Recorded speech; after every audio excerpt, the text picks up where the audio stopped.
So today we're going to be talking about what is probably the worst contract in NBA history, lads. And yeah, this is awful. Like, we've had bad contracts. Heck, we've had contracts where people are being paid to sit there and not play. I actually think this is worse than paying John Wall $40 million to not play basketball a couple of years back like the Houston Rockets did. Before we get on, if you guys are new to the channel, subscribe. We're going to be uploading more NBA content here than anywhere else. We're trying to hit 1,000 subscribers to get monetized. As soon as we do, trust me, I'm going all out on this channel over the summer. But when we think of contracts that completely destroy franchises, we normally don't look at basketball because every NBA team is owned by a multi-billionaire and a team's not going to go bust. For me, when I think of these contracts, you look at Jack Rodwell, who had a terrible contract with Sunderland when they were in League One, and you look at someone like a Tal Ben Haim. When Portsmouth were going bust, when they were going bankrupt, he was still making $35K a week. But when it comes to the NBA, a lot of people put the likes of the John Wall contract, the Gilbert Arenas contract back in the day, a guy making a lot of money who doesn't play at all or who's being told not to play. Heck, the Chandler Parsons contract as the worst contract in NBA history. But they're not the worst contract because at the same time you have those contracts, some of the times they can be used to make trades. They can be used in certain ways that maybe you can get assets. The worst contract in the NBA right now is a contract that might end up forcing Phoenix to go and trade Devin Booker or Kevin Durant very, very soon. And it's the Bradley Beal contract. Bradley Beal's contract is terrible. He is one of the highest paid players in the NBA, despite being maybe top 10 in his position on his best day. A guy who doesn't fit with the team. A guy who got a dumb contract from Washington. I don't know why they gave it to him. A guy who never really deserved a supermax being on a supermax. And yeah, the big thing with this contract though is he has a no trade clause.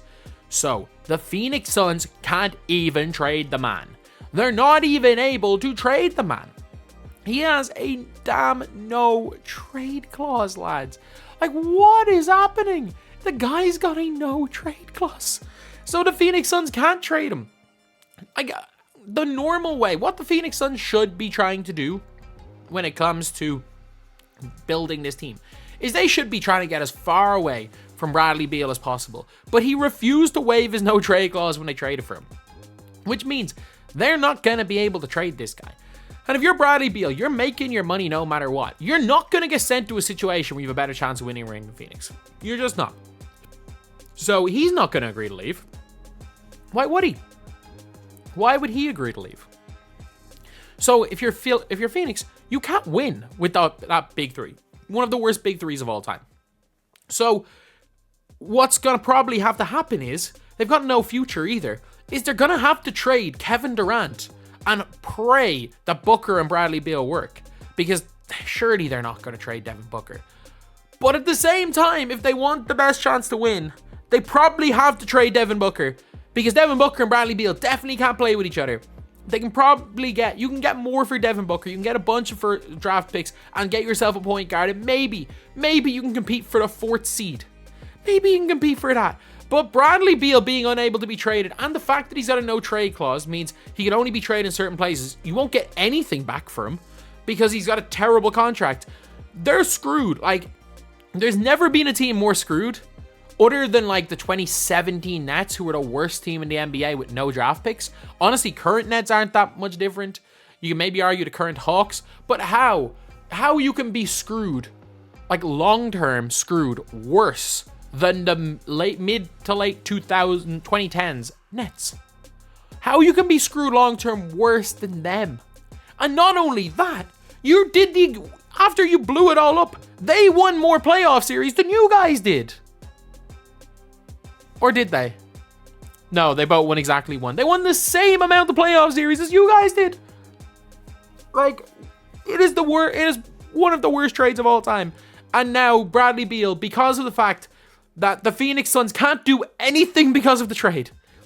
It's not even a case of, maybe a disgruntled, overpaid player, maybe a Tobias Harris-esque player who's making $40 million a year just decides to stop being a good basketball player. Maybe there's a ridiculously overpaid player on another team, and you might be able to trade him for Bradley Beal. Like, that is literally the the only way that Phoenix should be looking at this, but they can't because Bradley Beal probably won't accept the trade, and he has a no trade clause. They're screwed. They're actually screwed. It's looking like the only thing they can do is break it up. Break up Bradley Beal. Try get almost what you gave up for Kevin Durant. You're not going to get your Mikal Bridges or anything back, but try get, I don't know, send Kevin Durant anywhere. Get 4 first-round picks. You're not going to get players the level of Cam Johnson or Mikal Bridges, but 4 first-round picks and a young player for Kevin Durant. And then, I don't know, just give up your window. Trade Devin Booker for 2 good players and 5 firsts, because you probably could get that from him. Like, apparently Devin Booker wants to be in New York. Go and trade. I'm trying to think off the top of my head. Because he can't even afford him. I would have said, oh, trade RJ Barrett, but he's not there. If RJ Barrett was there, they could have done that. Find a team that's looking for a scorer and trade Booker to them. Because you will get quite a lot for him, but they're screwed. I don't even know. I feel bad for James Jones because apparently it's the owner. It's not like James Jones making these deals. Apparently the owner is so involved. The owner is the reason why these deals are happening. So it's not even on the GM. So I feel bad for the GM trying to fix the unfixable. Phoenix are screwed. They're absolutely screwed. And all of it is because of the Bradley Beal deal. They can get out, like, whatever about the Kevin Durant deal, that made sense. The Bradley Beal deal didn't even make sense at the time.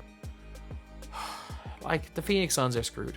As someone who's not really a fan of Phoenix, like, I was a fan back, I liked them back in the Nash days. They were just like, they're like the way I am with the Dallas Mavericks right now. I love Luka. I loved Steve Nash, so I wanted to see them win over other teams in the West.